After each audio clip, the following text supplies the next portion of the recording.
I'm Brianna Franklin, the host of SOS Discussions, and this is Spot on Sports. It is a new wave of sports that is sweeping the nation, where we're not just accurate but spot on. Welcome to My Point Exactly, where we're up in your face trying to make a case. Tony Monk, Brene Jones, welcome back to the set. What's going down? What's up, Tony Monk? I sure did miss y'all. I bet you did. I bet you did. Let's get started with our first topic of the day. Marquee signing that happened in the NFL last week. Odell Beckham being traded from the New York Giants to the Cleveland Browns. The question today is, what will his impact be for the Cleveland Browns? Well, Tony Monk, how you feeling about this? Because I don't think Odell Beckham is going to really make a big difference for the Browns. I think they were doing good. The changes they made in 2018 really made a big difference in their season. They had one of the best seasons they had in a few years, actually. When you bring one of the top 5 receivers in the league and you place him on a bad team, is he not when healthy and on the field? I don't know. Odell Beckham, if you're watching. You don't know? Listen. Odell Beckham, OBJ, if you're watching, you disappointed me on my fantasy team about 4 years in a row, okay? Haven't been great since the catch. What's going on? Yeah, he's definitely still top 5 receiver. I don't think so. Look, I don't know. You think the Giants would have got rid of him so fast? Odell was causing problems for New York. Is he? That's the reason he left. This had nothing to do with actual play on the field. Now, I'll give you this. They weren't winning with him. But look at the team that he had around him. Eli Manning's a 37, 38-year-old quarterback that can't move. They had a bad offensive line. We're not going to talk about the Mannings. Who else are you going to talk about? Let me tell you, I'm very biased. I think he's a horrible quarterback. But quarterbacks don't, you can't just put that all on one person to make these big changes on a team. So, Odell is the guy who has to catch the ball. Okay. If he's that great, can he? I mean, he had one extravagant catch, but I mean he can't throw it to himself. I mean, I don't understand what else you. Listen. Let me go to the Cleveland Browns. When you're pairing him up with his old buddy from LSU and Jarvis Landry, you give him one old buddy is gonna make it happen. Yes, two receivers that average over 100 catches in a season. When Odell is healthy, he's better than Jarvis Landry is. I'm not understanding at what point you're coming saying that he's not going to impact Cleveland Browns. They've made an impact without him. Yeah, he's gonna be a asset, but he's not gonna be like, oh, the Browns Super Bowl. No, it's not gonna be like that. They were 7-9 without him, and one person is not gonna make that big of a difference. They would have won more games if Baker Mayfield started instead of Tyrod Taylor. True, they did let some games get away from them. But you mean to tell me they're not gonna be better when you put an A+ receiver on this team? I'm just saying they've been doing fine without him. They've been doing fine without him. Let's look at the roster. Let's look at the offense. Okay, David Njoku, Odell Beckham, Chubb, Kareem Hunt when he comes off an 8-game suspension, Baker Mayfield, Jarvis Landry, and Andre Callaway. But before you added OBJ, I think that's a good roster. It could, but it's better with Odell there. But it's not going to be like this. Better. It's not saying like you put Tom Brady over there or something. You know what I'm saying?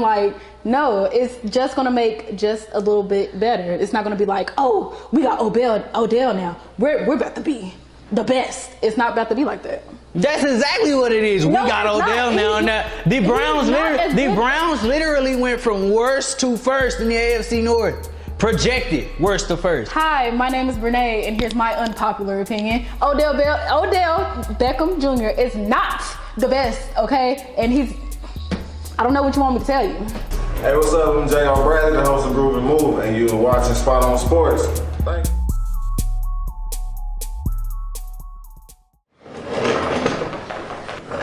Yo, when you got team Tony? No.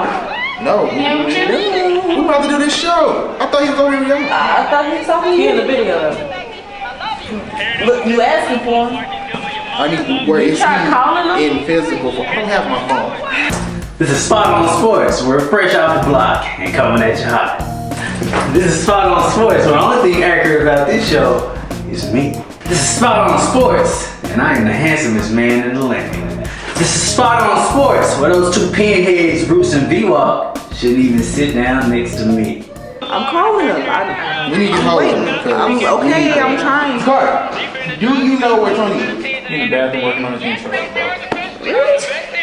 This is Spot On Sports, but we're not just accurate, we're spot on. Too much. It's your boy Bruce T, the sports maven with the Drop Shag. On the other side of the camera is my co-host on the SOS Podcast Nation, Joy Lachey. How are you doing, Joy Lachey? I'm good. How are you? I'm blessed. Let's continue. Okay. Today's topic will be, in year 4, who has the most pressure to make the greatest leap, I want to say. Who's under the most pressure? No, well, hold on. Don't cut my edge. Wait a minute, Joy Lachey. This is why you're an Eagles fan and I'm a Cowboys fan, because you were already out of pocket. Really back in. Oh. Now, the question is, who is under the most pressure? Carson Wentz or Dakota Prescott? I'll let you go first since you had so much to say. I do have a lot to say, and no, I am not an Eagles fan, but I am going to say that Carson Wentz is under the most pressure. One, Carson Wentz was drafted to be the #1 quarterback. He's the first string, and for some reason, he's not been able to fulfill those needs of the team. On top of that, he's been basically riding the coattail of Nick Foles, who is no longer there in Philadelphia any longer. He is, at this point, going off of a Super Bowl win as the starting quarterback, but he wasn't even the player who got them the Super Bowl win. Okay, well, it sounds like a lot of jibber jabber at the end of that. How is that a lot of jibber jabber? That's straight facts. But let me give the fans what they really want to know. Okay. Is Dak under pressure? You damn right he under pressure, okay? He been under pressure for 4 years already. You come in as a rookie because Tony Brittle Romo hurts his back again. You come right in, you go 13-3. Second year, what happened? They finna suspend Zeke, bro. What you gonna do? You go 8-8. They put the pressure on you, Kenfolk. Last year, what they say?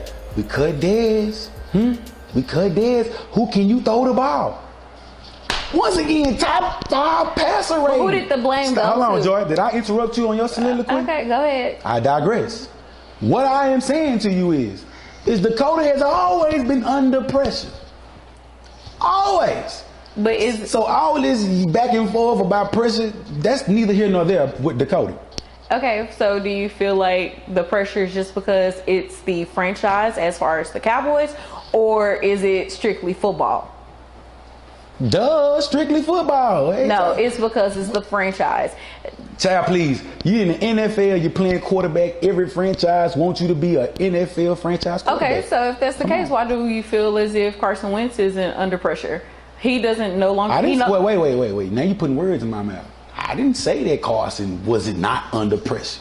I think he under more pressure. So you agree with me that Carson Wentz is under pressure? I guess you can say that. I think he under a lot of pressure. I'm talking about more pressure than somebody with a pistol on in robbery. You understand me? He is naked. He has been injured the last 3 years. He didn't win the Super Bowl. He didn't win it. Who won? He didn't win it, but he got a ring. All right. He been had pressure. You coming out of North Dakota State? We don't even know where North Dakota is on the map. People can't even. I do. I do too. Of course, I was good in geometry, but I digress. What I am telling you is I know that Carson Wentz is under pressure. It wasn't geometry. It's geography. FYI. Geography is a G and it got geography in it. I mean, I made good grades in both. Now see, I guess I got you earlier, so you can give me it back. Yeah, you know. Thank you guys for tuning in to this week's episode. Be sure to check out more shows here on this YouTube page, such as SOS Discussions or My Point Exactly. And most of all, keep watching Spot On Sports. It's a new wave of sports that's sweeping the nation. We're not just accurate, it's spot on.